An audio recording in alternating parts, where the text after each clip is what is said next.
Hi, Denise Matteau here, continuing the story of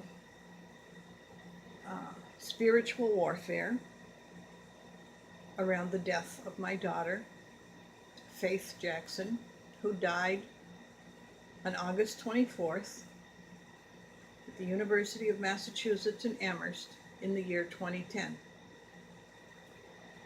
As I said in my previous video, this reporter named Doug Mesnerr wanted to do a story on some of the incidents that happened because he was doing a story on a group that I believed was at least peripherally involved in my daughter's death. And I gave him the names of the relevant people. He began to research it. We have an email conversation. He was going to do the story because this group, SMART, S-M-A-R-T, is a group that focuses on ritual torture victims. And they recruit very aggressively, or at least they did at the time that I was in Massachusetts. They used extremely aggressive recruitment tactics. And I came into contact with them or knowledge of them because of my own experience in 1993. I left a job that it's hard to say. Okay, I left a job that basically caused me to be targeted because it was a crooked job. I was working on a project that was used to hide and move money on behalf of a politician. I left that job. I moved to Boston. In the course of that,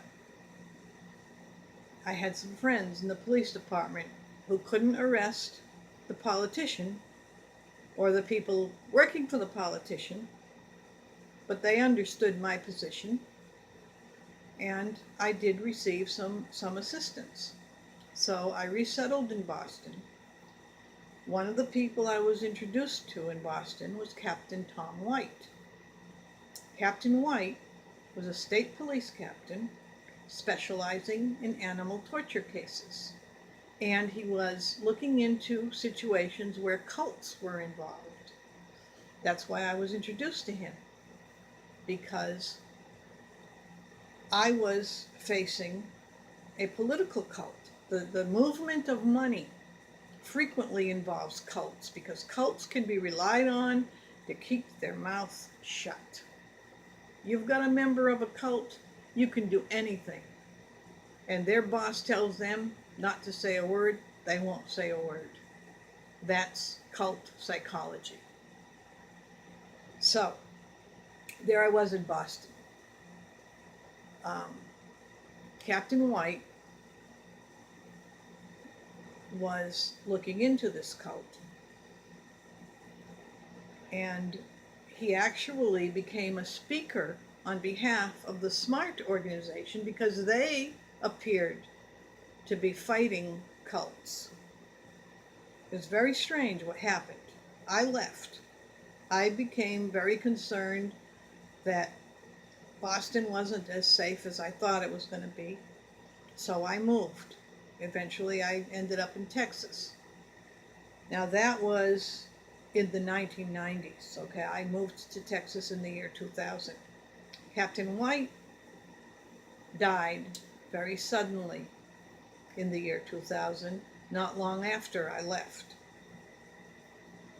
And in fact, because I didn't want anyone to know I had gone, before he died, he was asking questions. I didn't even tell him where I was going because I had seen a cult member at his office. I had seen this person in the lobby who walked up to me and asked me questions, and I recognized right away that I was facing the cult. And Captain White didn't take it seriously. He thought the cult was in Western Massachusetts. I said, no, no, no. That you're doing something here in Boston. They know I'm here. So I left, and I didn't tell him where I was going, because when you leave a cult situation, you don't tell anybody where you're going. You may have one or two friends that you will contact after you resettle to say, hey, I'm okay. And in fact, what happened was, when I made that contact, my friendly contact was another state trooper. Sergeant. No, he wasn't sergeant. He was trooper level. He was bucking for sergeant at the time, but he didn't make it. Didn't pass the test. But anyway, he was a trooper, detective level trooper. And he was a mutual acquaintance. When I got to Texas, I called back and said, hey, how's everything? I'm fine. And he was crestfallen because Captain White had just died, and he had to give me the news. This happened, I say, 2000, 2001. It was right at the end of 2000. Anyway, that was, 17 years ago.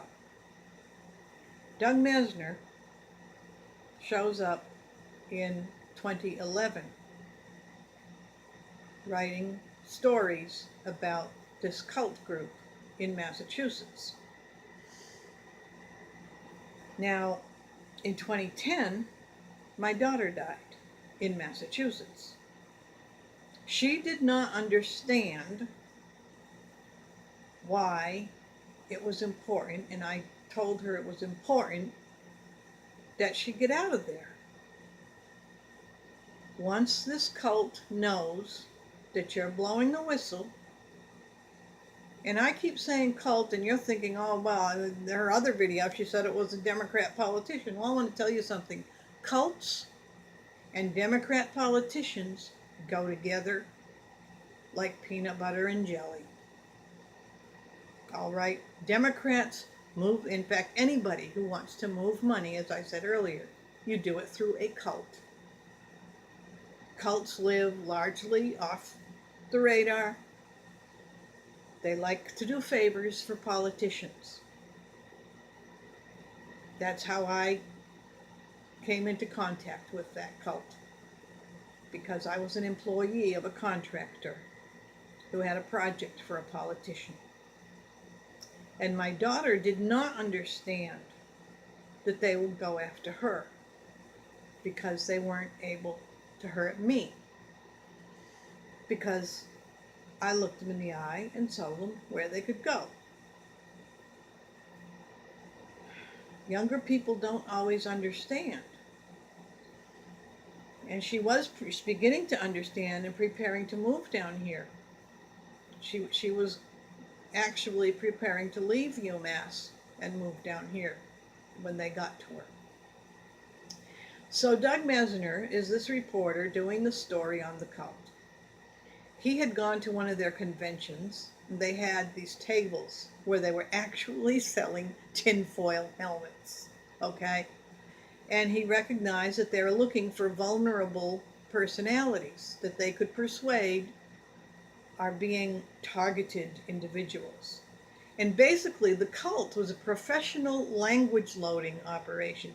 That cult was set up with government money for the specific purpose of discrediting anybody who would speak up about being a target.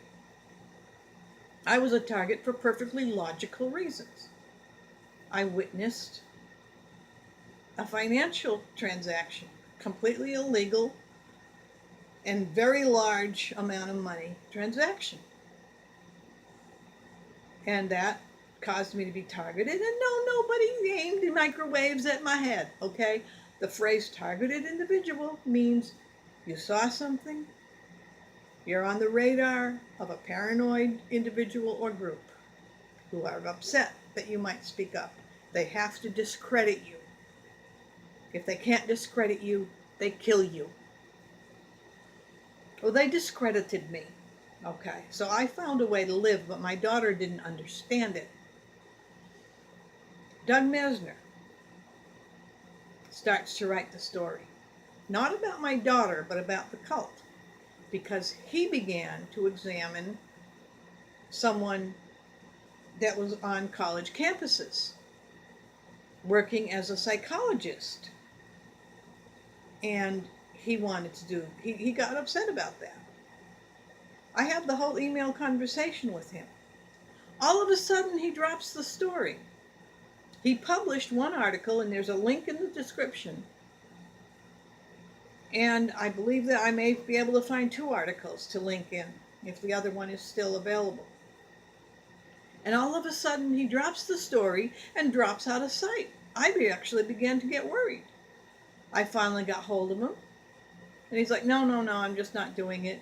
They threatened to sue the Boston Examiner. And the Boston Examiner told him to soften what he was saying so that they wouldn't get sued. And he, being a young reporter, he was fresh out of Harvard. He's not going to do that. He'd rather quit. Rather than fight, he'll quit. And he considered that honorable. Okay, fine. Well, I kept thinking he'll write other stories. He never showed up writing any other stories. I didn't know what had happened to him. Then all of a sudden he resurfaces using a different name. Lucien Greaves, the co-founder with an avowed Satanist of the Satan's Temple religion. Now, I said in my earlier video that what's going on is spiritual warfare. All this stuff about targeted individuals, all this psychological stuff, something happened. Doug Mesnerr was already in the satanic occult world, apparently, because he was writing also for a website called Process. I don't know too much about them, but they are in that line of thought. There's another cult up there that's very powerful up there. It's called Scientology. And they are very satanic. So I don't know what happened to Doug Mesnerr.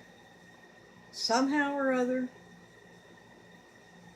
he was either so disgusted with what he was finding out and then being told he couldn't write. I don't know what happened to him.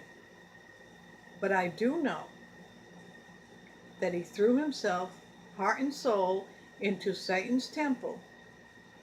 And I will tell in my next video something I've never told, because I only really found out recently. And I want to know what Lucien Greaves, who used to be Doug Mesnerr, knows about my daughter's death. Because he was looking into that cult when he suddenly made that change. Or just before he suddenly made that change.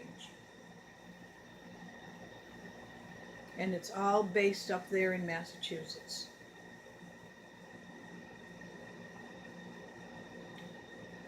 Denise Matteau, visions of mercy, and may God have mercy on each and every one of us.